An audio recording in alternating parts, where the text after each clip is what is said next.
2024 സാമ്പത്തിക വർഷത്തിലെ അവസാനത്തെ ട്രേഡിംഗ് ഡേയും വീക്കിലി ആൻഡ് മന്ത്ലി എക്സ്പയറിയുമായ ഇന്ന് ബാങ്കിംഗ് മേഖലയിൽ പൊതുവെ ഒരു പോസിറ്റീവ് മൊമെന്റമാണ് കാണാൻ സാധിക്കുന്നത്.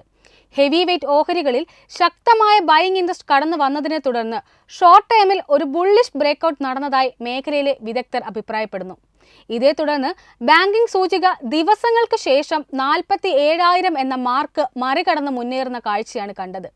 വിവിധ ബാങ്കിംഗ് ഓഹരികളെ സംബന്ധിച്ച് നോക്കുമ്പോൾ ഇന്നത്തെ ശ്രദ്ധാകേന്ദ്രമായത് IDFC ഫസ്റ്റ് ബാങ്ക് തന്നെയാണ്. 1386 കോടി രൂപയുടെ ബ്ലോക്ക് ഡീലാണ് ഓഹരിയിൽ ഇന്ന് നടന്നത്. പ്രൈവറ്റ് ഇക്വിറ്റി പ്രമുഖരായ വാർബർഗ് പിൻകസ് IDFC ഫസ്റ്റ് ബാങ്കിൽ നിന്ന് ഓഹരി പങ്കാളിത്തം അവസാനിപ്പിക്കുവാൻ സാധ്യതയുണ്ടെന്ന റിപ്പോർട്ടുകൾ പ്രകാരം ബ്ലോക്ക് ഡീലുകൾ വഴി കൈവശമുണ്ടായിരുന്ന മുഴുവൻ ഓഹരികളും വിറ്റു.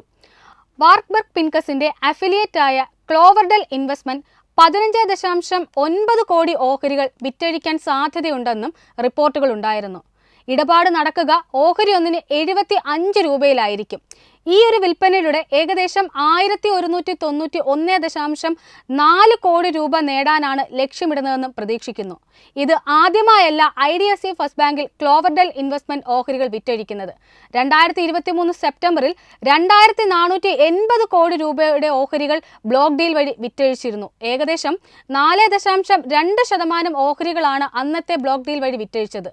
തുടർന്ന് GQG പാർട്ട്നേഴ്സിന്റെ രാജീവ് ജെയിൻ ബാങ്കിന്റെ 2.6% ഓഹരികൾ 1527 കോടി രൂപയ്ക്ക് സ്വന്തമാക്കിയിരുന്നു. തുടർന്ന് ഡിസംബറിൽ പ്രൈവറ്റ് ഇക്വിറ്റി സ്ഥാപനം മറ്റൊരു അഫിലിയേറ്റ് സ്ഥാപനമായ ഡേസൈഡ് ഇൻവെസ്റ്റ്മെന്റ് മുഖേന 1.3% ഓഹരികളാണ് വിറ്റഴിച്ചത്.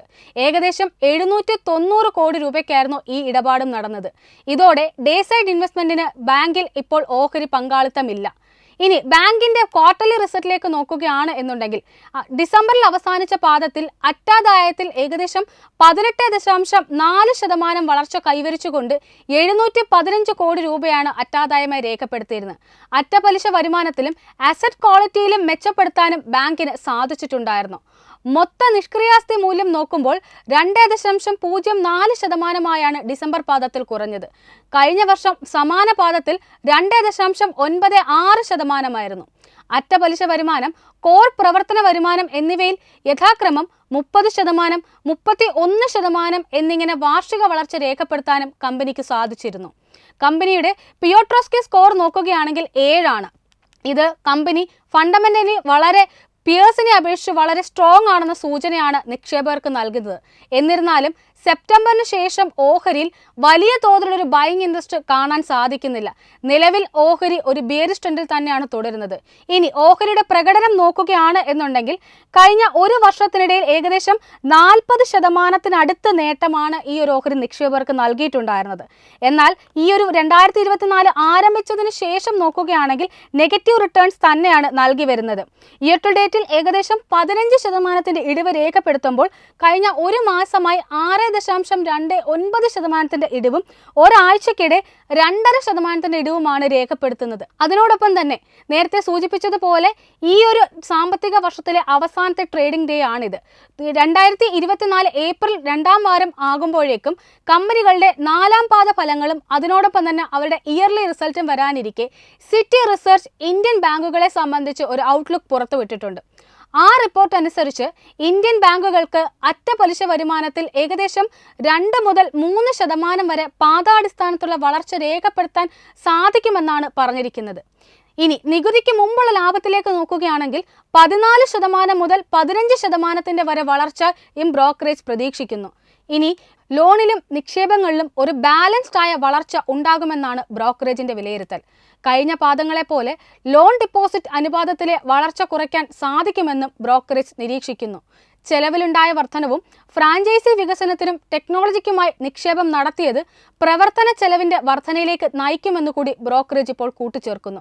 Axis bank, HDFC bank, ICICI bank, Kotak Mahindra bank എന്നീ ബാങ്കിംഗ് ഭീമന്മാരുടെ അറ്റപലിശ മാർജിനിലെ സമ്മർദ്ദം 4ാം പാദത്തിലും തുടരുമെന്നും 4ാം പാദത്തിലേക്ക് എത്തുമ്പോൾ 5 മുതൽ 10 ബേസിസ് പോയിന്റ്സിൽ വരെ നിമ്മിൽ ഇടിവുണ്ടാകുമെന്ന് കൂടി അവർ കൂട്ടിച്ചേർക്കുന്നു. ഇനി അവരുടെ ഫോക്കസ് ഉള്ള ബാങ്കിംഗ് ഓഹരികളിലെ ടോപ്പ് പിക്കായി ചൂസ് ചെയ്തിരിക്കുന്നത് ICICI ബാങ്കാണ്. ഓഹരിക്ക് നേരത്തെ നൽകിയിരുന്ന ബൈ കോൾ തന്നെയാണ് ഇപ്പോഴും നിലനിർത്തിയിരിക്കുന്നത്.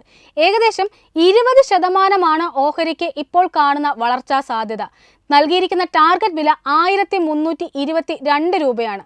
ഇതിന്റെ കാരണങ്ങളിലേക്ക് പരിശോധിക്കുകയാണ് എന്നുണ്ടെങ്കിൽ റിട്ടേൺ ഓൺ അസറ്റിലും റിട്ടേൺ ഓൺ ഇക്വിറ്റിയിലും ഇൻഡാക്റ്റ് ആയ വളർച്ച ഉണ്ടാകുമെന്നും നേരത്തെ സൂചിപ്പിച്ചതുപോലെ നിമ്മിൽ ഒരു മിഡ് സിംഗിൾ ഡിജിറ്റിന്റെ ഇടിവ് ഉണ്ടാകുമെന്നുമാണ് ബ്രോക്കറേജിന്റെ വിലയിരുത്തൽ. 2024 സാമ്പത്തിക വർഷത്തിന്റെ 4ാം പാദം മുതൽ കമ്പനിയുടെ ഓപ്പറേറ്റിംഗ് ലെവറേജിൽ കാര്യമായ വളർച്ച രേഖപ്പെടുത്തുമെന്ന പ്രതീക്ഷ കൂടി പങ്കുവയ്ക്കുന്നുണ്ട്. നിലവിൽ കമ്പനിയുടെ പ്രൊഡക്റ്റ് പോർട്ട്ഫോളിയോയിൽ യാതൊരു വിധത്തിലുള്ള റിസ്ക്കും ഫോം ചെയ്യുന്നില്ല എന്നാണ് ബ്രോക്കറേജിന്റെ നിരീക്ഷണം. ഇനി ക്രെഡിറ്റ് ചെലവിലേക്ക് നോക്കുകയാണെങ്കിൽ 50 ബേസിസ് പോയിന്റ്സിലും കുറവായിരിക്കും ഈ ഒരു കോഴ്സിലുള്ള വളർച്ച എന്ന ശുഭപ്രതീക്ഷ കൂടിയാണ് ബ്രോക്കറേജ് നിലനിർത്തുന്നത്. നിക്ഷേപങ്ങളിൽ പാദാടിസ്ഥാനത്തിൽ 4%ന്റെയും വാർഷികാടിസ്ഥാനത്തിൽ 17% മുതൽ 18% വരെയും വളർച്ചയാണ് പ്രതീക്ഷിക്കുന്നത്. സമാനമായ വളർച്ച ലോണിലും ഉണ്ടാകുമെന്നാണ് പറഞ്ഞിരിക്കുന്നത്. അതുകൊണ്ട് തന്നെ ലോൺ ഡിപ്പോസിറ്റ് റേഷ്യോ മികച്ചതായി നിലനിർത്തുമെന്നും വിലയിരുത്തുന്നു.